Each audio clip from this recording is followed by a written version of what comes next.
Quiero que le brindemos una ofrenda de aplausos al Rey de Reyes y Señor de Señores. Porque Él es bueno, porque Él es digno de ser alabado. Aleluya. Saludamos a las naciones de la tierra desde Bogotá, Colombia.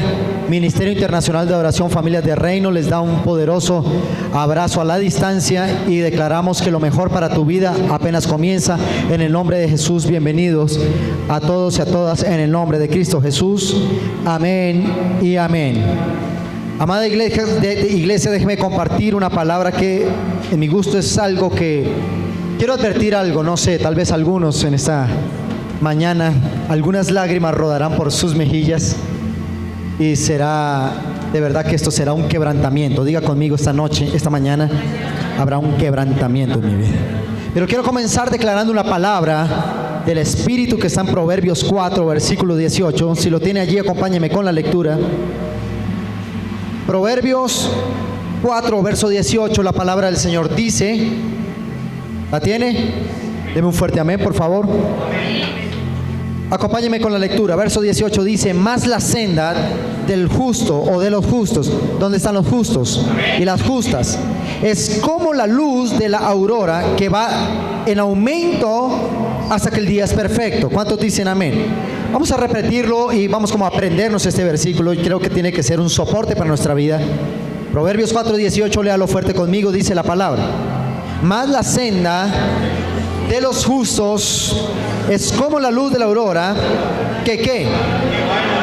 Dígalo fuerte, que va en hasta que el día es perfecto. Dígale al que está a su lado, su día o sus días van a ser perfectos. ¿Cuántos dicen amén a esto? ¿Cuántos dicen amén? Comienzo con esta palabra, que es una palabra que es profética, escrita en la Biblia. Palabra profética más segura es en la palabra.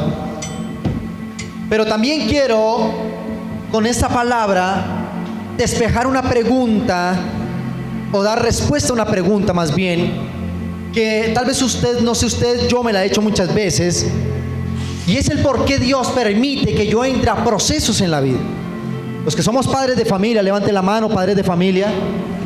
Creo que estoy hablando con graduados en procesos. Y hemos tenido que entrar en unos procesos muy fuertes que no solo estremecen nuestra vida, sino la vida de nuestra familia, de la esposa, de los hijos. Hay procesos tan fuertes que los que decían ser tus amigos te desecharon. Aún tu misma familia ya ni te contestaba el teléfono, ya no te hacían partícipes de su círculo social, porque el proceso fue tan fuerte que lo que Dios hizo fue alejarte de todo tu círculo familiar, de amistades. Y no sé usted, pero yo lo he hecho, y si no lo has hecho, te vendo las boletas de un club muy bueno que tengo. Y es que nos hemos preguntado el por qué Dios nos permite entrar en procesos duros, procesos tortuosos que son, que lastiman y laceran muchas veces el corazón, el sentimiento y en la misma espiritualidad. ¿Cuántos dicen amén a esto? No sé si has pasado por ello, pero bueno, creo que yo ya me estoy graduando en procesos. Así que déjame leerte algo que yo escribo aquí. Y es lo siguiente, por favor, esté atento. Escúcheme esto. Todos los grandes personajes de la Biblia que alcanzaron un lugar de privilegio en la historia tuvieron que cruzar por un proceso obligado, largo y en muchos casos tortuoso y doloroso. El estar en un momento difícil en su vida, en su defecto, estar en el proceso, diga conmigo bien fuerte, un proceso, los llevó a realizar grandes proyectos de tipo espiritual, económicos, urbanísticos, poblacionales, que hasta nuestros días tomamos como ejemplos y modelos a seguir. Para citar algunos ejemplos, veamos proyectos como los que realizó Noé, Abraham, Moisés, Jacob, David, Salomón, Josué, José, Jeremías, Esther, Ruth, entre muchos personajes de la Biblia. Pero detrás de toda creación de un proyecto se necesita de un organigrama en muchas ocasiones que nos es revelado por medio del proceso. ¿Cuántos dicen amén? Diga conmigo, muchas cosas que vienen del Espíritu las entiendo es en el proceso. ¿Cuántos dicen amén a esto? Escúchame bien. Aún Dios, el Dios al que yo predico, el Dios al que yo le creo, al que tú le crees, al que le adoramos en la congregación, siendo Dios sentado en su trono, que con solo una palabra creó cielos y tierra, ese Dios que es poderoso y grandioso, entró en alguna vez en un proceso para reorganizar su creación y se tomó 6 días, un proceso de 6 días para poner en orden algo que estaba desordenado y vacío. Escúchame bien, iglesia. La palabra de Dios dice, el primer versículo de la palabra, Génesis capítulo 1, verso 1, dice que en el principio creó Dios, vamos a ver qué tanto saben de Biblia, creó los cielos y la tierra. Pero hay una parte que no me cuadra mucho, y no quiero entrar aquí en herejías, ni mucho menos, pero dice que la tierra estaba desordenada y vacía. ¿Cómo es posible que algo que creó Dios estuviera desorganizado y estuviera vacío? Si todo lo que Dios hace es perfecto. Dios, cuando lo creó a usted, lo creó perfecto, y su propósito es un propósito perfecto. ¿Cuántos dicen amén a esto? Pero alguien o algo desorganizó y colocó vacío un propósito que Dios había creado. Dice, creó los cielos y la tierra. ¿Cuándo? No lo sé. Tiempo infinito, un tiempo eterno en el que creó cielo y tierra. No nos es permitido por ahora saber cuándo creó Dios los cielos y la tierra. Sabemos desde la creación del hombre, pero no cielos y tierra. Y algo pasó, estaba desorganizada y vacía. Eso no es normal dentro de los propósitos de Dios. Dios lo que crea, lo crea perfecto, lo crea organizado, lo crea con un cronograma que es eterno. Pero sin entrar mucho en el detalle del por qué se desorganizó la tierra, lo que sí podemos encontrar es que una batalla espiritual entre el bien y el mal desorganizaron la tierra. Una batalla entre el reino de Dios y un reino falso que se estableció de los ángeles caídos y rebelados. Esa batalla se libró en la tierra y la desorganizó, la dejó vacía y en tinieblas. Déjame decirte algo, iglesia.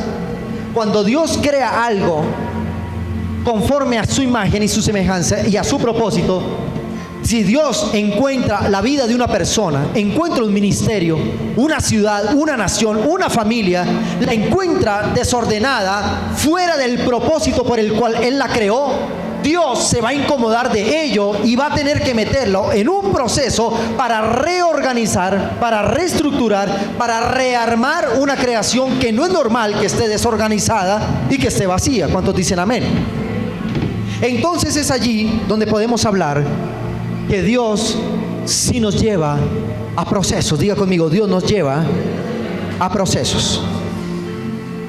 ¿Cuántos hemos entrado aquí en un proceso alguna vez en la vida? Qué doloroso proceso, ¿verdad?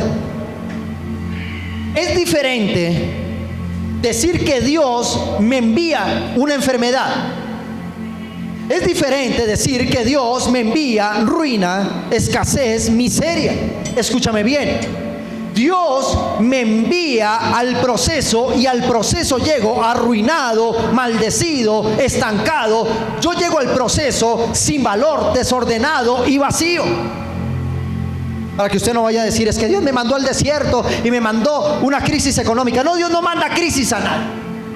Dios toma a los que están en crisis y por propósito divino los introduce al proceso para rearmar lo que alguna vez se desarmó y quedó vacío. La vida de un cristiano estancada necesariamente tiene que ir al proceso para que Dios no ponga en riesgo su palabra de bendición sobre la vida de cada uno de nosotros. ¿Cuántos dicen amén? Y tú me dices, pastor, dígame y confírmeme en qué parte de la Biblia dice que Dios es el que me lleva al desierto. Bueno, Jesús a los 30 años, cuando iba a iniciar su ministerio, dice, y Jesús, movido por el Espíritu, fue llevado al desierto. ¿Quién introdujo a Jesús al desierto? Su Padre, el Espíritu de su Padre. Ay, este desierto que estoy pasando, sí, Dios lo metió ahí porque es necesario. Y te voy a explicar por qué. Más adelante vamos a desarrollar por qué. Pero lo que tenemos que cambiar hoy es que Dios no te envía ni enfermedades, ni maldiciones, ni ruinas. Eso es consecuencia de la maldición. Dios creó el cielo y la tierra, pero algún día alguien la desorganizó y la puso vacía. Dios lo creó usted bendecido, pero algún momento de su vida o de mi vida el pecado desorganizó y puso trabas al propósito divino de Dios. ¿Estamos entendiendo hasta aquí? ¿Cuántos dicen amén? Entonces Dios entra en un proceso, diga conmigo, un proceso de 6 días. ¿Qué es la palabra proceso? del latín processus, que tiene dos definiciones. Número uno, proceso es acción de ir hacia adelante. Diga conmigo, acción de ir hacia dónde. Y número dos, la definición de proceso es acción de seguir una serie de cosas que no tienen fin. Levante su mano derecha y diga conmigo, el propósito que Dios ha colocado en mi vida y en la de mi familia es infinita y eterna. ¿Cuántos dicen amén? ¿Por qué definimos la palabra proceso? Número uno, porque es la acción de ir hacia adelante. Cuando una vida se estanca, cuando una vida no está conforme al propósito de Dios, Dios nos mete al proceso para destrabar lo que se estancó por causa del pecado, por causa de la falta de fe, y que tú sigas hacia adelante, porque tú naciste para ser hombre, mujer, de ir hacia adelante hasta que tu día sea perfecto. Proverbios 4:18 dice, mas la senda del justo es como ¿quién? ¿Que va de qué? Y usted puede decir, ¿y por qué estoy estancado en la vida? Entonces Dios dice, al proceso, porque tú tienes que seguir. Luz de la aurora que va en aumento. Tu vida tiene que ser un aumento. Dios te creó en un punto, pero te encontrará en otro, porque tu vida no se puede estancar. Tú fuiste llamado a concretar propósitos, proyectos, que si se estancan, Dios te meterá el proceso para destrabar ese proceso que te estancó y llevarte a la gloria eterna a través de que tus días sean perfectos en el propósito divino de Dios. ¿Cuántos dicen amén? Y número dos, acción de seguir una serie de cosas que no tienen fin. Esto encaja con Proverbios 4:18. Hasta que el día sea ¿qué? Ya conmigo, mis días en Cristo Jesús, a la medida que pase el tiempo, se convertirán en días más y más perfectos, hasta llegar a un día de gloria total en su presencia. ¿Cuántos dicen amén a esto? Y entonces quiero referirme a la vida de un hombre llamado Jacob. ¿Cuántos hemos escuchado ese personaje? Levante la mano, la vida del señor Jacob. Muy bien. Ahora te voy a decir, antes de hablar del Señor, hay un error que hemos cometido nosotros los hijos de Dios cuando pedimos bendición para nosotros. Escúcheme bien. Cuando Dios te bendice, no te bendice por lástima de tus lágrimas o mis lágrimas. Dios no te bendice porque un día estabas afligido y le dijiste, Señor, no tengo que comer, y Dios te dio de comer. No, escúchame bien, porque voy a cambiar la vida y la historia de tu vida cristiana en una palabra. Bueno, el Espíritu Santo a través de este hombre. Cuando pedimos bendición es porque Dios está obligado a bendecir su pueblo, porque si no lo bendice pone en riesgo el proyecto de vida por el cual usted y yo fuimos creados, y dejar un legado de bendición a nuestras siguientes generaciones. Hay una diferencia en decir Señor bendíceme a decir Señor necesito bendición para cumplir tu propósito.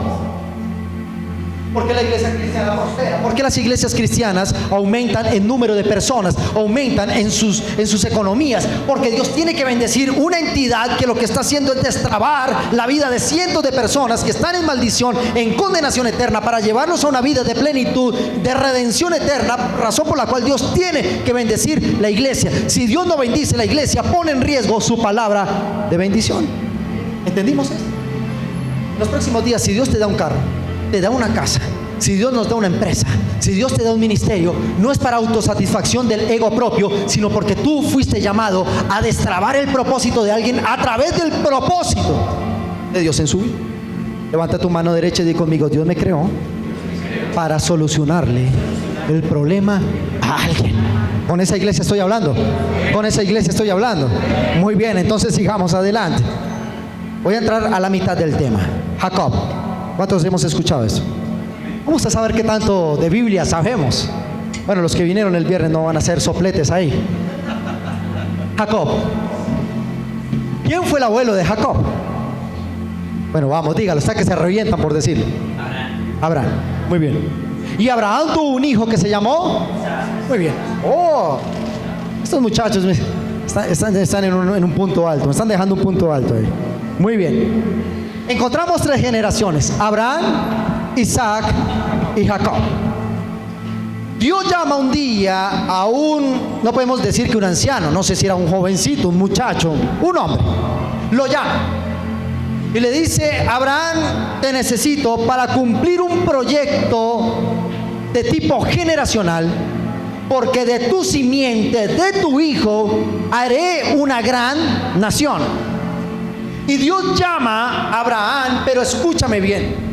Antes que le dé una palabra donde dice: bendeciré a los que te bendijeren, maldeciré a los que te maldijeren, y en ti serán benditas todas las naciones, todas las familias, todas las personas, del griego patrias, de la tierra.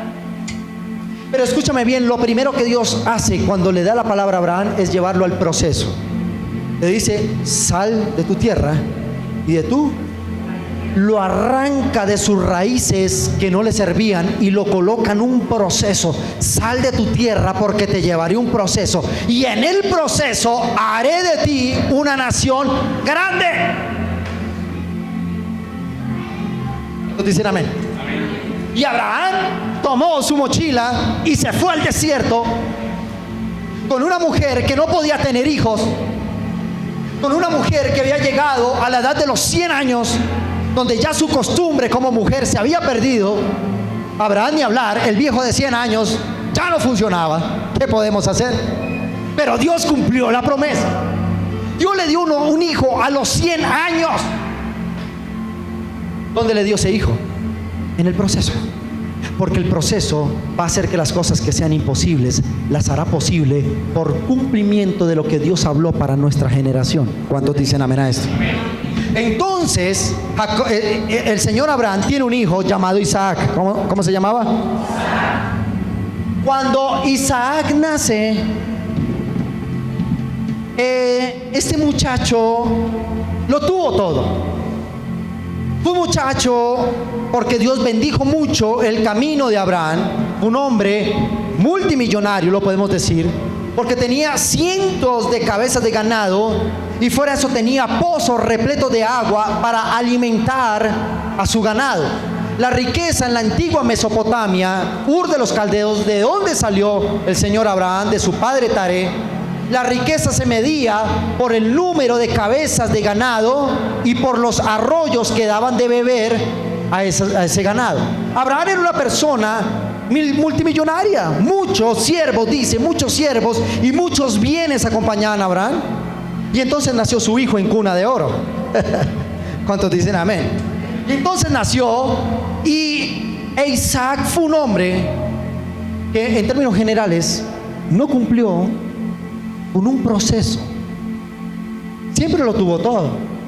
Isaac le lavaban los dientes, tenía 2 o 3 personas que le bañaban su cuerpo. Es más, a Isaac hasta le consiguieron los papás la esposa. Tenía criados, tenía personas a su servicio. No era un hombre procesado, era un hombre que tenía todo en su casa y que vivía del proceso que su padre sí había vivido, su padre Abraham. ¿Estamos entendiendo hasta aquí? Porque necesito recrear esta parte que es historia bíblica para entender el punto final donde vamos con esta predicación. Entonces nace Jacob, nace Isaac, un hombre de buena vida. ¿Qué podemos decir de Isaac?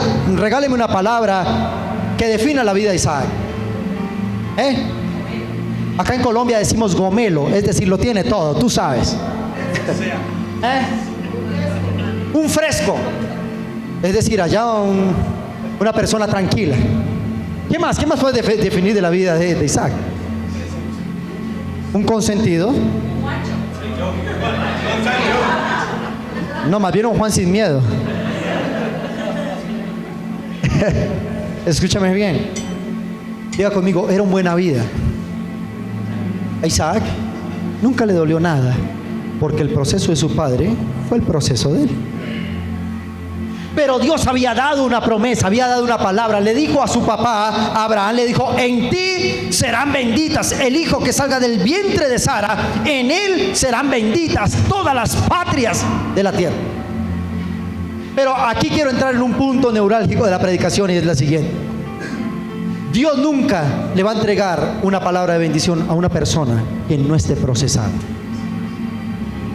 No me ponga cara de japonés con conjuntivitis.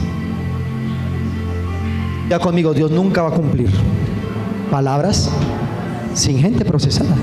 Y vamos a ver por qué. Cuando crece Isaac, tiene 2 hijos, Esaú y Jacob. ¿Cuánto lo recuerdan? Y entonces este hombre hace hogar con su esposa Rebeca y con Raquel, ¿verdad? Él y Rebeca. ¿Sí? ¿Estoy bien? Él hace, porque en ese entonces, atención padres de familia, la poligamia era permitida en ese entonces, ahora no. Cálmese, cada niño con su boleta. Sí, cálmese. En ese entonces los hombres tenían varias mujeres, no era pecado, era otra ley. Ahora sí. Pero aún así, él se fue con sus esposas, sus criadas y sus siervos, y se fue a vivir la buena vida, la vida de Isaac, de un hombre que no era procesado. Y en el proceso, pues más bien en su buena vida, nacen dos hijos, Esaú y Jacob. ¿Cómo se llamaban? Escúchame bien. Nacen estos dos varones. Entonces, había unas leyes naturales que decían lo siguiente: el hijo mayor iba a recibir la herencia del padre y la bendición del padre. Esto para la ley judía era ley y no se podía quebrantar. Entonces el mayor se creía el chacho del paseo y decía, y había otra ley que decía, y el menor tendrá que servirle al mayor. Los hermanos menores al servicio del hermano mayor. Me acordé de 1985, de ahí en adelante. No, yo no nací en el 85, nací en 1900, ¿qué te importa? Pero me acuerdo del 85 en adelante. Es una fecha especial. Sí, una fecha especial. En el 85 nací en Cristo. Ay, tan joven el pastor, no, vea ya. En sus canas, el chino tiene sus canas. No soy chino. El chino pastor. Escúchame bien. Y nace Esaú y nace Jacob. ¿Quién nació primero? Entonces Esaú dijo en su mente, tal vez, lo tengo todo asegurado, porque el mayor se queda con todo. Y el menor estaba reventado de ganas por querer ser el mayor.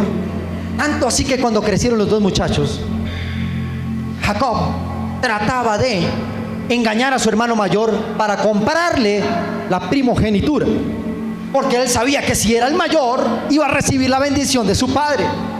Un día, dice la palabra, llegó Esaú muy cansado de un trabajo, y yo no sé qué tenía Jacob, sabía cocinar, y cocinó unas lentejas deliciosas.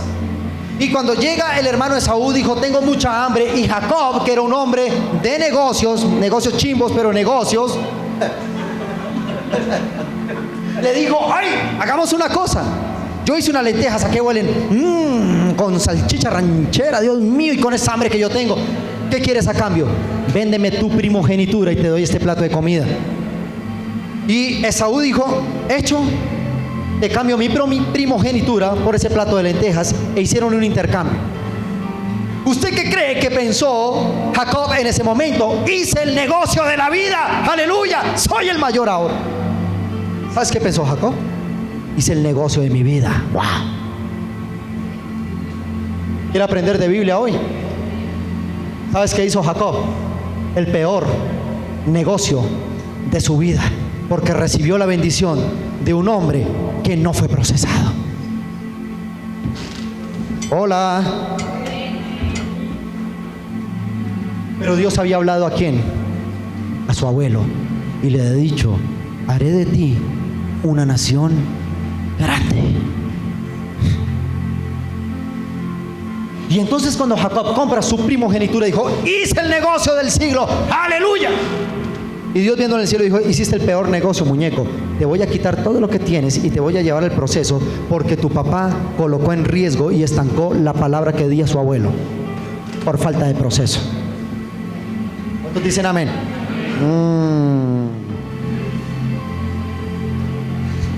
Escúcheme bien. Génesis 32, 24 al 28. Génesis capítulo 32, 24 al 28, la palabra del Señor dice, así quedó Jacob solo. ¿Cómo quedó? Y luchó con él un varón hasta que rayaba el alba. Y cuando el varón vio que no podía con él, tocó el sitio del encaje de su muslo y se descoyuntó el muslo de Jacob mientras con él luchaba. Verso 26 dice, y dijo, déjame porque raya el alba. Y Jacob respondió, no te dejaré si no me bendices. Y el varón le dijo, ¿cuál es tu nombre? Diga conmigo, ¿cuál es tu nombre? Y él respondió, Jacob. Y el varón le dijo, no se dirá más de tu nombre Jacob, sino Israel, porque has luchado con Dios y con los hombres y has vencido. Ahora, déjeme explicarle esta parte de la Biblia. ¿Por qué en un momento a otro Jacob se encontró solo en un desierto, siendo el mayor, o bueno, habiendo comprado la primogenitura, se encontró un momento solo en un desierto? Te voy a decir por qué. Porque el ejemplo de Isaac fue un desastre de hogar. Tanto así que entre hermanos se odiaban y se querían matar. Jacob fue a parar al desierto porque su hermano juró matarlo, juró venganza por quitarle su primogenitura. Luego quiere decir que el hogar de Isaac no fue un hogar de ejemplo, fue un hogar de guerra, fue un hogar sin un propósito y colocó en riesgo la palabra. Se lo aseguro que usted nunca había visto esta palabra u oído esta palabra de esta óptica. ¿Crees tú que en un buen hogar los hermanos se odian hasta matarse? Entonces, ¿qué era? No era un buen hogar. A Jacob se le había salido de la mano su hogar. Viejo, lleno de años, ciego, bendijo ni siquiera al hermano mayor, sino cegatón, sin revelación de la palabra, bendijo fue el menor. Cuando la ley decía que el mayor era el que tenía que ser bendecido, se colocó una piel de camello, tocó su parte velluda y dijo, ay, este es el mayor, le bendigo, bendijo al menor. Todo en la vida de Isaac y en la vida de Jacob fue un engaño, fue un desastre. Pero su abuelo tenía una palabra, en ti serán benditas todas las familias de la tierra. ¿Qué estaba pasando con la palabra?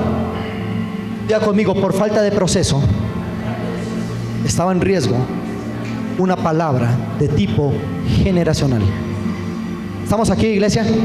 Pégale un codazo santo al que está a su lado y dígale, no se duerma, que lo mejor viene.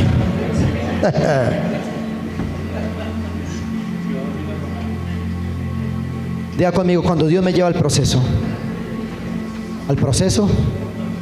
llego ya maldecido. ¿Cuántos dicen amén? ¿Cómo llegó Jacob al desierto? Maldecido. Comenzando por su nombre. ¿Sabe qué quiere decir Jacob? Usurpador, mentiroso, engañador, ladrón. ¡Qué padre! Que se tenga la revelación del Espíritu Santo, le va a colocar a su hijo engaño. Venga mi engaño para acá a tomar tetero. Se le tiró la vida al tipo. La sabiduría de Isaac era tan grande que le colocó a su hijo, venga mi ladroncito para acá y tomamos teterito. Le maldijo la vida. Y todo el mundo, ¿qué hubo, Jacob? ¿Cómo está, Jacob? ¿Qué hubo, maldito? Le maldijo la vida. ¿Crees tú que Isaac era una persona apta para que cumpliera el propósito divino de Dios? ¿Quién le colocó a su hijo Jacob? Dígalo. Sus padres. ¿Y qué causó el nombre en Jacob? Le maldijo su existencia y estaba colocando en riesgo su generación. La palabra estaba en riesgo. ¿Cuántos dicen amén? Entonces, lo que acabamos de leer es que Dios llevó a Jacob al proceso, porque el proceso es el momento donde se reajustan las cosas que en algún momento por pecados de nuestra generación o de nuestros antepasados rompieron con el proceso del crecimiento de Dios en la vida del ser humano.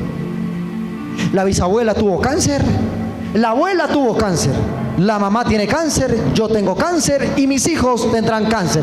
En algún momento eso se tiene que romper, porque ese nunca fue el propósito de Dios para sus hijos. Entonces, escúchame bien. Génesis 30, 22 al 31 dice: y se levantó aquella noche y tomó sus 2 mujeres y sus 2 siervas, estamos hablando de Jacob, y sus 11 hijos, y pasó el vado de Jacob. Los tomó pues e hizo pasar al arroyo a ellos y a todo lo que tenía, y así Jacob quedó solo. ¿Cómo quedó Jacob?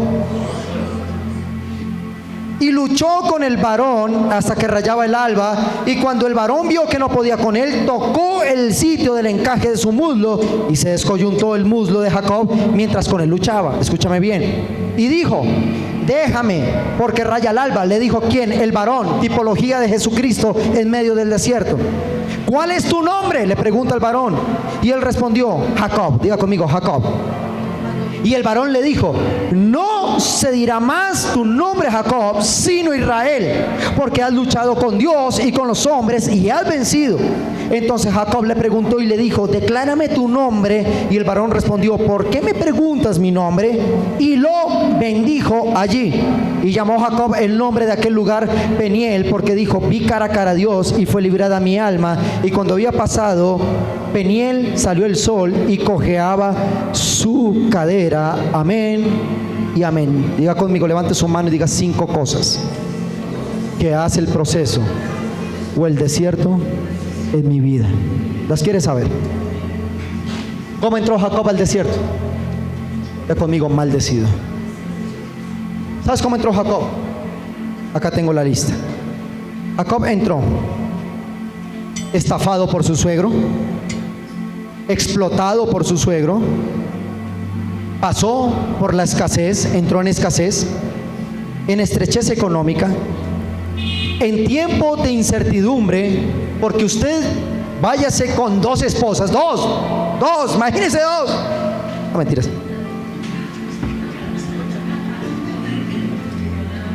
2 esposas. Vuelvo y repito, en esa época no era pecado. Dígale al que está a su lado: con una tengo. No, pues que yo no puedo amar a otra, de malas, ya se fregaron, yo amo a esta sola mujer. Escúchame: 2 esposas y 11 hijos en un desierto. ¡Ay! Si uno de 6 años me está cacana, 11 chinos en un desierto, y su hermano, para rematarlo, quería matar. ¿Qué papá hacía? Y la EPS no le respondía. No. Entró el tipo en un estado terrible. ¿A dónde entró? Diga conmigo: al proceso. Y dice la palabra de Dios que él quedó solo. ¿Cómo quedó? ¿Cuántos aquí, cuando estamos en el desierto y en el proceso, ya ni la familia te llama?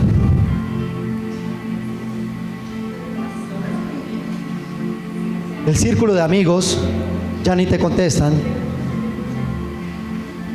Cuando tenías el carro, la gente te llamaba. Ahora que andas en la unción del Dodge, ya ni te llaman.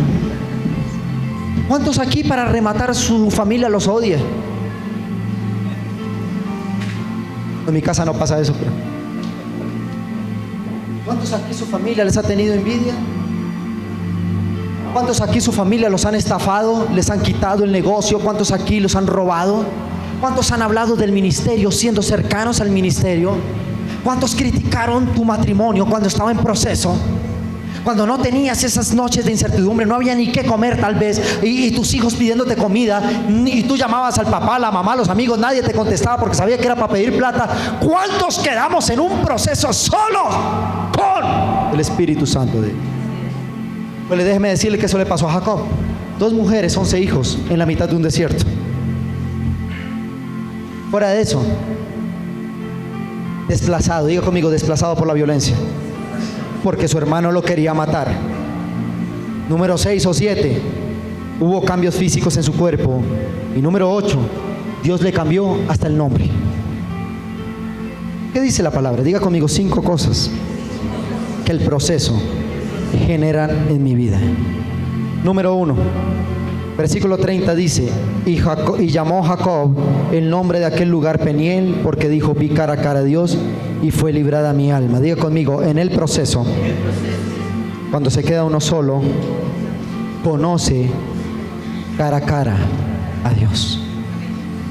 Jacob venía de una familia creyente en Dios, pero no fue en la casa de su padre ni en la comodidad de su papá donde Dios se le reveló.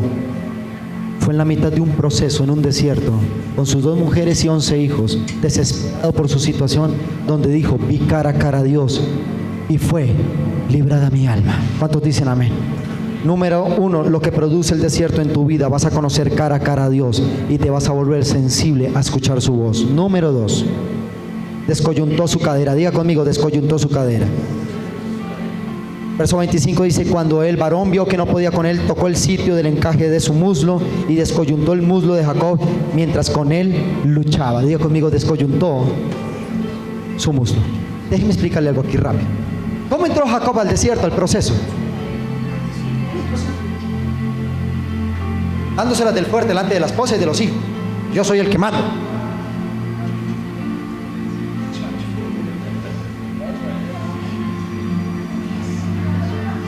¿Sabe cómo salió Jacob del proceso? Salió así.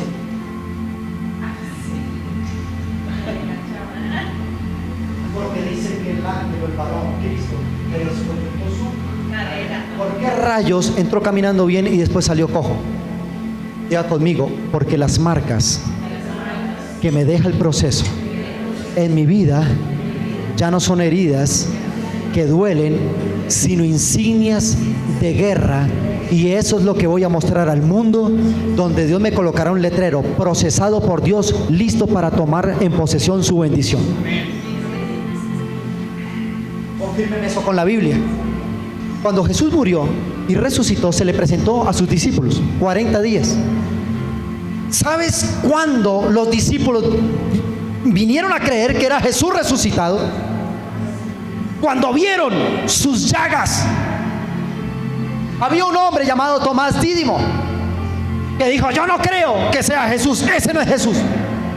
Mire la actitud de Jesús. Jesús no dijo, no crees, tráigame un muerto y lo voy a resucitar aquí para que usted crea que soy el Hijo de Dios. Tráigame un paralítico y lo voy a levantar de su silla de ruedas para que ellos crean que soy yo. No. ¿Sabes qué dijo Jesús?